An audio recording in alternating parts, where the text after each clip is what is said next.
Good day everyone! Welcome back to my channel.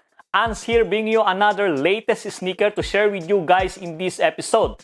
Today, we will talk about the latest Air Jordan 1 OG Yellow Toe or so-called Taxi.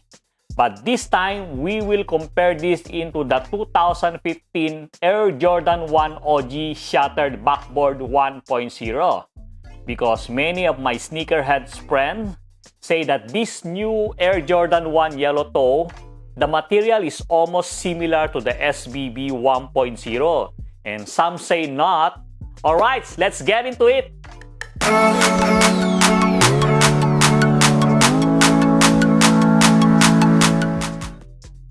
Guys, today accompany me to visit one of my good friend. I can say he is one of the OG sneakerhead here in Malaysia.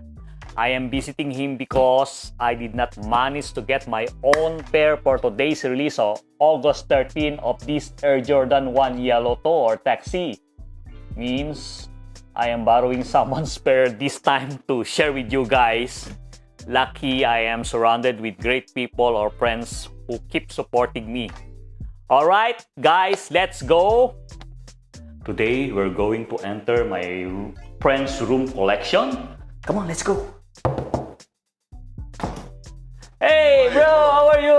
How are you? Hey, thanks for allowing us to enter to your collection, guys. New collection. Collection. By the way, guys, today we're just having a sneak preview of YP1 collection. As I told you, he is one of the OG collector here in Malaysia.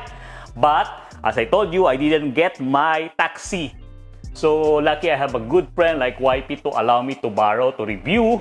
So but next week, don't forget to watch next week because I'm going to feature YP's collection and him, the story behind his collection, and there are some rare stuff here that you might don't know, like this. What is the story about this, right, YP? Right? What is the story about this? But don't tell first. Tell it next week. And look at this. All of these are, look at that, just sitting here. But you don't know inside you got some of the rarest. But I don't want to show you this. This one, just show it next week. All right. By the way, YP, borrow me your Taxi because I don't have. Oh, Taxi? Yeah. Oh, see, a Taxi. Okay. So he will let me to borrow. This is not my size. He's size 12 and size 11, but kind of close. And I heard this Taxi is quite close to Shattered Backboard. Yeah, 1.0. And I don't have also. Can you borrow me 1.0? Yeah, please. I know this one, sorry. I think. Oh, where is it? This one. There you go. Don't show first. Okay. All right. Hey, so guys, today we will talk about the comparison of the Taxi and SBB because a lot of people say is it almost same with Taxi? Is almost same with SBB? Some say no. So let's do it. All right. Hey, thanks bro for allowing me to enter to your collection. I think not many people can enter here. And of course, don't forget YP's sharing next week. All right. Let's go back to my house and start doing this review. We are back in my studio. Now we have the shoes talk. Let's start. Before we proceed to talk about this Yellow Toe comparing to this SBB 1.0, let me share you a quick history or detail of Air Jordan 1 OG designs. This particular shoes was designed by the late Peter Moore back in 1985, which is the rookie year season of Michael Jordan. I will not talk more about the story of MJ for these shoes. I believe most of you know more the story than me. Let's talk more about the shoes design. As I mentioned earlier, this shoes was born in 1985 and retro in 1994 in a bit different shape from the 1985. Then they came out the Air Jordan 1 mids or mid-top shape in 2001. After that, the Air Jordan 1 High OG, they did came back again in 2013. Then, after 2 years or in 2015, they remastered this, where they improved more the quality of the leather and shape to be more comfortable, I believe.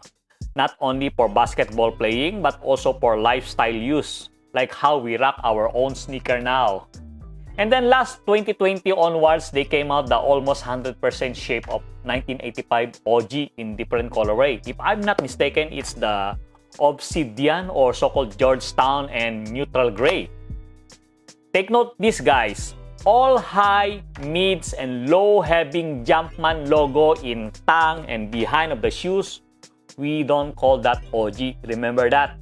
And all having Nike Air logo in the tongue and doesn't have any logo here, that's what we call OG. I believe those information I have shared will help you guys to understand or to differentiate the OG and non-OG and how it released them until the mids and remaster as well as the latest high OG 85. As I mentioned today, we will compare the all-new Air Jordan 1 High OG Yellow Toe, or they call it Taxi, against this Air Jordan 1 Shattered Backboard that was released back in 2015. Oh yeah, someone asked me this, "Hey Antz, why they call this Air Jordan 1 as Taxi?" Well, as I know, I think in New York, they have this yellow taxi, right? Maybe they relate into that. So guys, correct me if I'm wrong. Please help comment below. Guys, this Air Jordan 1 High Top OG Yellow Toe or Taxi was released last August 13. I heard in USA the release will be next month, if I'm not mistaken. But some part of Europe and UK as well as Canada, they already released same like here in Malaysia, which is August 13. Guys, please don't go out. We will start now to compare the shoes. What I know, this particular shoes, the shape came from the 1994 Retro OG mixed with the remastered. Yes, this OG, as you can see, having this Nike Air logo in the tongue. I will not talk more every detail of the shoes as this is just same as any Air Jordan 1 High Top OG. The only difference is the color blocking to other release and sometimes the leather they use. But what I noticed, the High OG with Jumpman logo, normally the leather is not as good as the OG with Nike Air logo in the tongue. They are a bit hard and pretty close to the mids quality, as I know. Alright, let's check every detail of this yellow comparing to this SBB 1.0. If the rumor is true or not. Okay, let's start on the tongue part. You can see the difference? Yes, the yellow toe is using the Nike Air logo with the R on this upper part and this lower part. I believe this is the exact logo design of the 1985 OG. Unlike this SBB, they don't have the R from the 1985. Another difference is the inside swoosh. See? These two. You notice the yellow toe swoosh narrower in this part compared the SBB 1.0, which is a bit wider. And also this part, you notice that the SBB a bit wider the shape compared to the yellow toe. Alright, let's go to the butt of these shoes. Again, it seems the yellow a little bit wider than the SBB. And you notice this upper part is a little bit sharp or got some shape like pointing up, right? Unlike the yellow toe is a very smooth. Those a little bit got some pointing but not as noticeable like the SBB. Alright, let's go inside the shoes. There's a difference also inside. The SBB, they use the mesh lining, while the yellow toe, they use something like a neoprene material, which is a kind of soft and smooth. And guys, look at this part of yellow toe inside. This part is white lining, while the SBB is black lining. So there's a difference inside. And obviously, the insole definitely got difference. The SBB used the shattered backboard design, while the yellow, the usual insole with Nike Air Text logo on it. By the way guys, this yellow toe doesn't come with extra laces. Like the usual Air Jordan 1 High OG always come with extra laces like this SBB. I don't know why. Maybe they cut costs. I can say the rest are all same except the color blocking, you know. They use a very high quality tumbled leather, and it seems soft leather as you can see in this toe part. And then on this part, you will see how close the quality of yellow toe to SBB. The tumbled leather is seriously amazing. This butt part, the SBB leather is a more solid unlike the yellow toe, showing the tumbled leather too. But maybe because of aging, that's why the SBB a bit hard. And the outsole, nothing much difference. I mean the design, except the color. So we don't need to talk about it. And of course, the box, definitely there's a difference. Yellow toe or taxi, they use the yellow box.